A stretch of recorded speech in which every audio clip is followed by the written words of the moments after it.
Hey guys, what's up? I'm Erin and welcome back to the channel. The Social Security Trust Fund is running out of money. Right now, Social Security is paying out more than it's taking in. And if nothing is done to fix this, the trust fund will be fully depleted by mid-2030s. So what's causing the shortfall? Social Security is funded by a 12.4% payroll tax, split between you and your employer.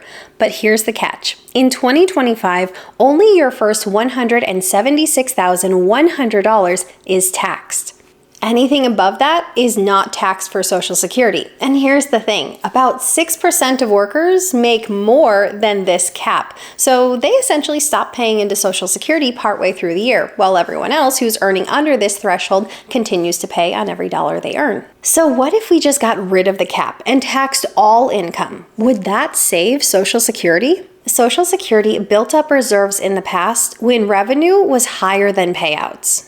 But now the opposite is happening. Payouts are exceeding revenues, meaning those reserves are shrinking fast. Social Security faces a $22.4 trillion shortfall over the next 75 years. And if nothing changes, these funds will be totally depleted by mid-2030s, at which point Social Security would only be able to afford to pay out about 75% of its current benefits, meaning everyone who's receiving Social Security benefits would be taking a 25% pay cut. So clearly something needs to be done. And one of the most talked about solutions is lifting the cap on taxable income. So how much money would that actually raise? Well, according to Social Security's own actuaries, if we taxed every single dollar of earned income, no cap, over the next 10 years, we would be able to raise an additional $3.2 trillion.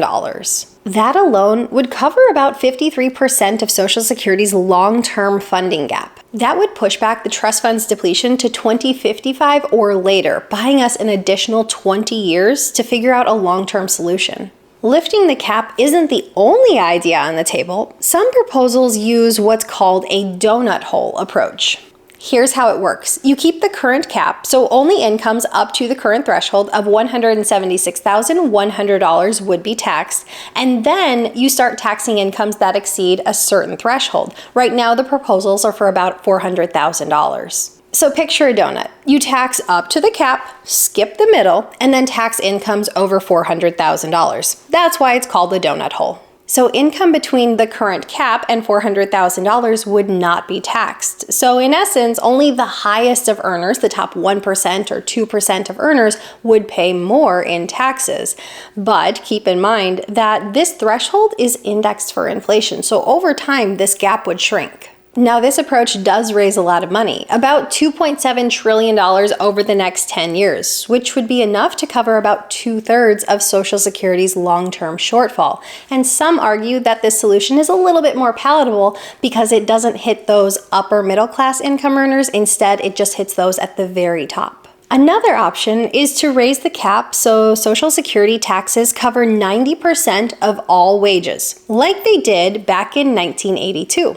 And that was the target at the time, to tax 90% of all earned wages.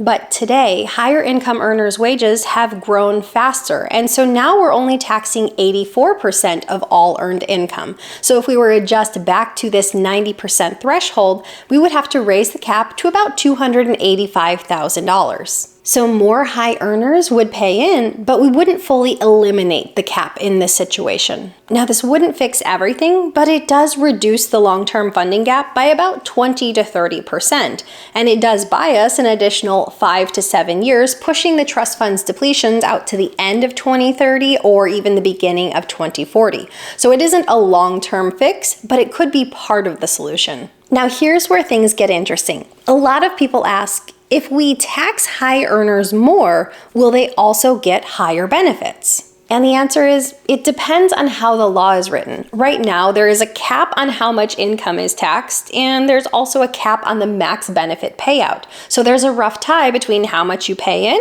and how much you get out of the system. One option is to tax all income and give higher earners a larger benefit payout. So essentially, a large portion of this extra money coming in would be paid right back out. So this would help, but it certainly doesn't fully solve Social Security's problems. With that said, this is still a huge improvement. This would solve about 50% of Social Security's funding gap, keeping the fund solvent for an additional 20 years, so mid-2050s or so. Another option, and one that is gaining a lot of traction, is to tax all income but not give higher earners extra benefits in return. In other words, wealthier Americans would pay more into the system to keep Social Security solvent, but they wouldn't get any bigger checks.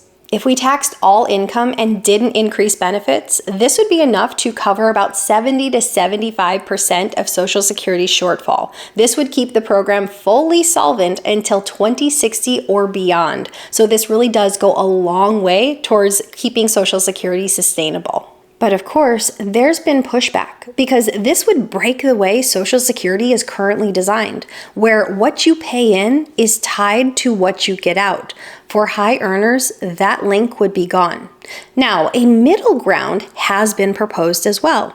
That would be to tax all earnings, but only give high earners a small extra benefit, like 2 or 5% rather than full credit. And this does go a long way towards keeping Social Security more sustainable for the long term. This would close about 2/3 of the funding gap, buying us another 20 or 25 years, keeping Social Security fully solvent until 2055 or maybe even 2060. This would be a really big step forward without fully breaking that link between what you pay in being tied to what you get paid out. So would lifting the cap completely fix Social Security? No, it wouldn't solve everything. None of these solutions get us to the point where we're 100% fully funded for the long term. Even if we taxed all earnings. If we give higher earners proportional benefits, it would solve about half the problem. If we don't give them extra benefits, it could fix up to 3/4 of the funding gap. So lifting the cap would be a huge step forward, but we would still need some small changes to fully close this gap. Maybe we'd have to tweak the percentage at which payroll is taxed, or maybe we'd have to tweak the benefit formula itself. We'd still have to do something else to fully close the gap. But compared to massively cutting benefits for everyone or massively raising taxes on the middle class, lifting the cap is one of the most powerful and realistic ways to keep Social Security strong without hurting the people who need it the most. And honestly, I see this as one of the most practical ways to tackle this looming issue. So what's the trade-off for lifting the cap? Well, for high earners, it means they would be paying a lot more into Social Security. And for businesses, they'd be on the hook too, because the cost is split between employees and employers. Right now, with the cap set at $176,100 for 2025, Social Security taxes are 12.4% total, split evenly 6.2% each to the employer and the employee. So if you're making $500,000 a year, your Social Security tax would jump from about $11,000 today to $31,000 if all income were taxed. And if you're self-employed, you'd pay both sides. So instead of paying $21,000 now, you'd owe $62,000. Some critics argue that raising taxes this much could discourage work or lead to more tax avoidance strategies, but economists argue that this would be worth it if it keeps Social Security solvent for the long term. And here's what often gets overlooked. It wouldn't just hit individuals. Businesses would also face a big increase in payroll costs. Right now, businesses only pay Social Security taxes up to that cap limit for wages.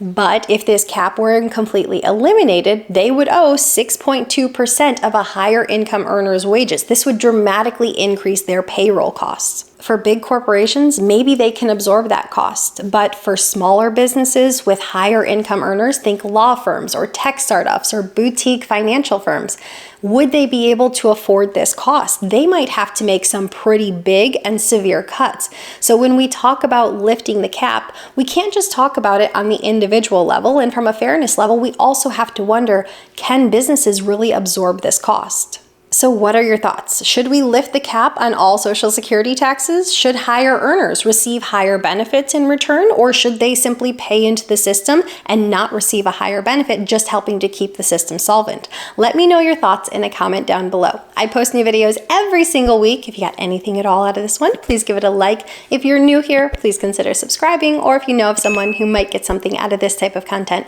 please consider sharing. I'll see you soon. Bye. I gotta fix something.